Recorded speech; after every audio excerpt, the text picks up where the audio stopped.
Hey guys, welcome back to the Shangri-La Schoolhouse. Except for today, we're not actually in the schoolhouse, we're in the kitchen. We're making lunch, and I figured why not chat while I'm making lunch. Try it out, see how we like it. Today, in case you're wondering, my little guy is having a turkey and cheese quesadilla because that's just what he likes.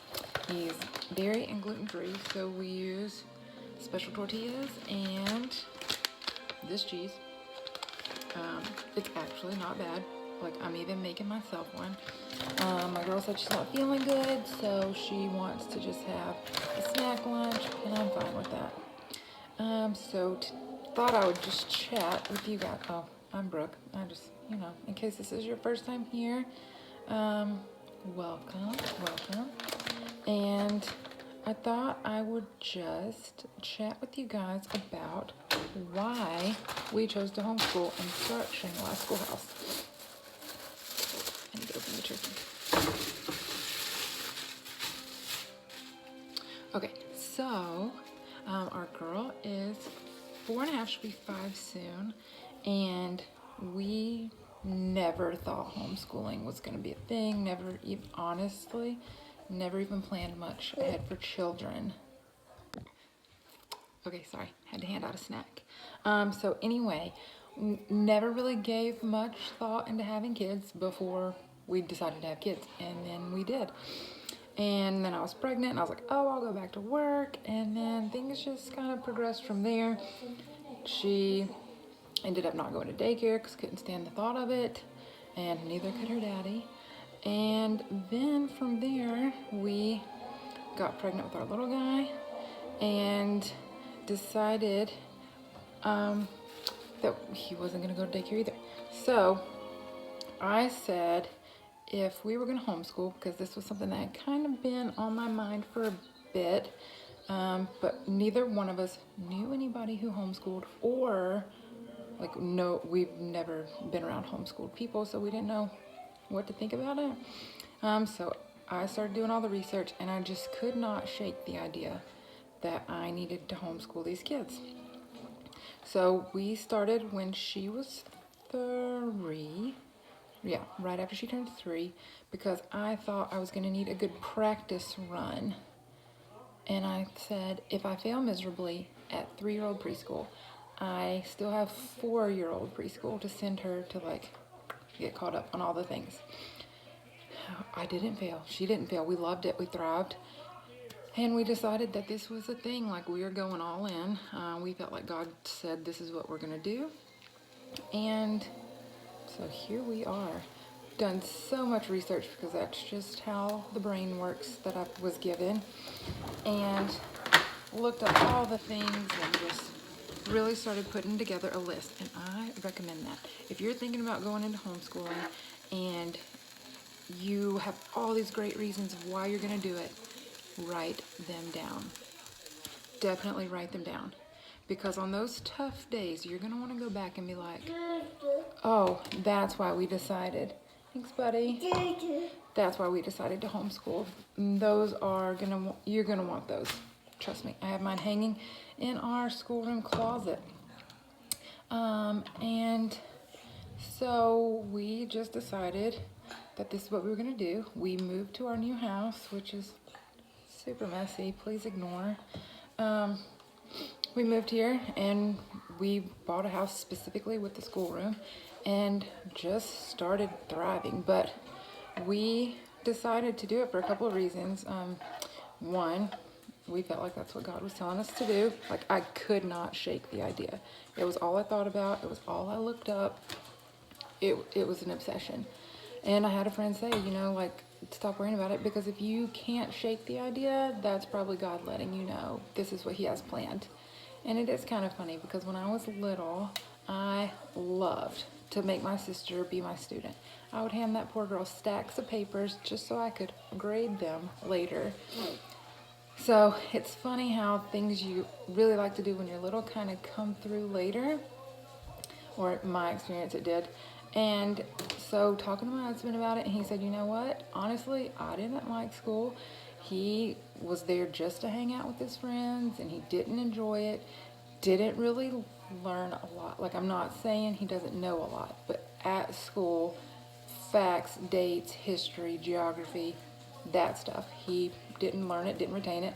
I'm the same way. I was there to see my friends and hang out, and that was that. So we didn't really have a love of learning, and we want our kids to have a love of learning, just full, well-rounded.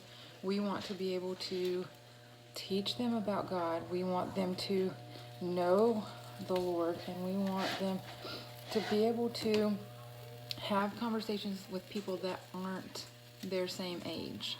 You know, when they're in school, they're sitting together with a whole group of kids their age. That's who they interact with the most. I want my kids to be able to walk up to anybody.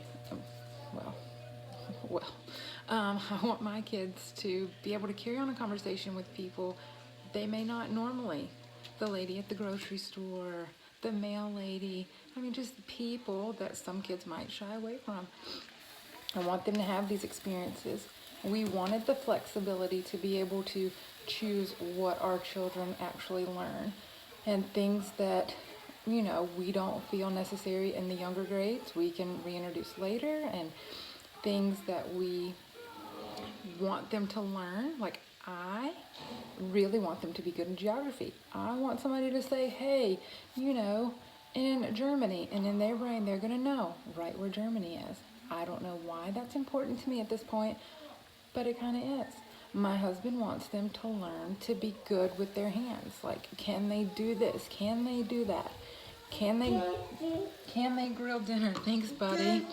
I want my kids to be able to go out in the world and adult the turkey without having any problems, really. Like, I fully intend on, when they get older, having them call and make reservations, having them call and order pizza and pay for it. Just those kind of things that they're going to need, life skills. So, you know, we wanted, first of all, God to direct this.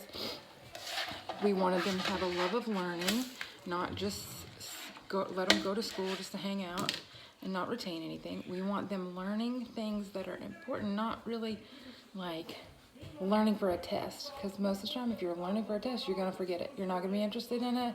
You're going to skip out on it as soon as you get that test.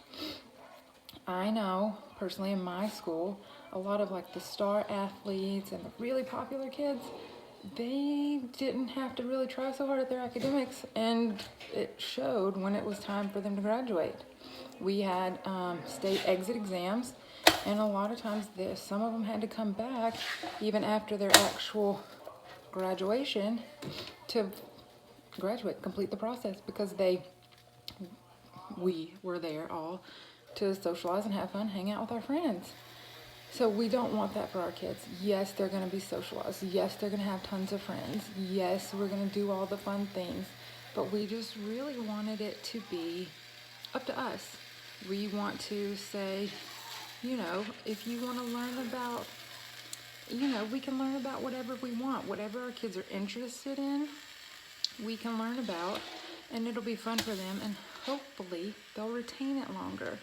And I know as they get older, they may not care for school at all either way. But at least my big thing is, if they are having a bad day, having a tough day, at least I'm there one-on-one to help them through it. They're not sitting in a room with 20 other kids processing these feelings and emotions and like all these hard things that teenagers are going to go through. And peer pressure. I'm sure the homeschool community has its fair share of kids who get peer pressured into things. I'm sure that's out there. I know personally, in my experience, peer pressure was peer pressure was a big thing. Like, I hung out with people I shouldn't have. My husband hung out with people he shouldn't have, because that's who we were around all day. And sometimes it worked out okay, sometimes it didn't. So we kind of wanted to not control their friends, but know their friends. Like, we want to be able to say, oh yeah, you and so, okay, great, you guys are a good match, and their parents are really nice, and we have the same values and things. So we just really felt like that was a part of our calling to do this.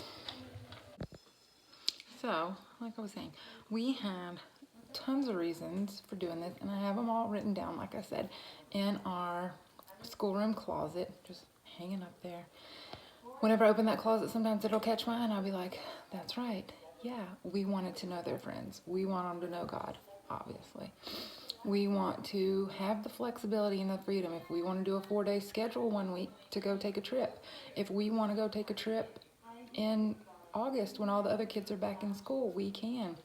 We don't have to be confined to the actual school district's days, which is a big plus because we actually have some property that we like to go visit. So if we want to take a long weekend to do that, we can, and we don't have to worry about them being out of school or missing things. And the other huge reason I just so loved this is I can work at their pace. It's not like, again, when I was in school, if we wanted to take a trip and I missed a math class, well, guess what? You missed it. Good luck catching up. With them, first, we can take our schoolwork with us. That's not a big deal. And if we don't want to take our schoolwork, they're not going to be behind. We're going to stay on their pace. Thank you, buddy. We're going to stay on their pace, working their comfortable levels, and then we'll go from there. If we need to pause and take some extra time on a certain thing, we can. If we need to skip ahead because they're bored, we can. It was just so freeing knowing that because my husband kind of gave school control to me, will be okay with doing that kind of stuff and working at their schedule, and they won't be slowed down or pushed too fast based on the other kids in their classes. And that for me was huge because that's kind of where I felt in school. As far as I kind of felt some classes I was just like, okay, will this ever end? Some classes I was like, I don't know what we're doing, but I'm too afraid to ask because I don't want to look like I have no clue what I'm doing when I didn't. So there were just so many reasons why. And then just a fun little tidbit, Shangri-La Schoolhouse came about because that property, the original owner loved this certain book, and I'll have to look up the name, I never can remember it, and it was talking about this utopia place that was Shangri-La, and to him, that's what this place was. And then when our family moved into that land, we kept it, and it just flows. It's kind of our like happy, it's where my husband grew up, and just it's a really nice happy escape. So it's not fancy by any means. One day we'll get there and show you around, but it's just nice. It's free, it's nature. I mean, complete nature. There's no water, there's no power. It's awesome. But so Shangri-La Schoolhouse, it just felt natural, and we know that these kids will be doing so much learning out there that I can't wait for them to get a little bit older because I'm not comfortable with them using an outhouse yet. So can't wait for them to get a little bit older to take them out and let them just run and explore, get dirty, do all the stuff. So, all right, guys. Lunch is ready. Thanks for cooking with me today. If it was super weird, please say, hey, that was super weird. Please never do that again. If it was cool, you just like to chat, well, I've got time, let me know. Obviously, we cook lunch daily. And so that's it, guys. Yeah, thanks. I hope you have a blessed day. Just wanted to give you guys a little information as to why we decided to homeschool. And you're going to go find your water? Okay, good. Okay, so sorry. Anyway, see you guys later. Hope you have a wonderful day, and we'll talk to you later. Bye.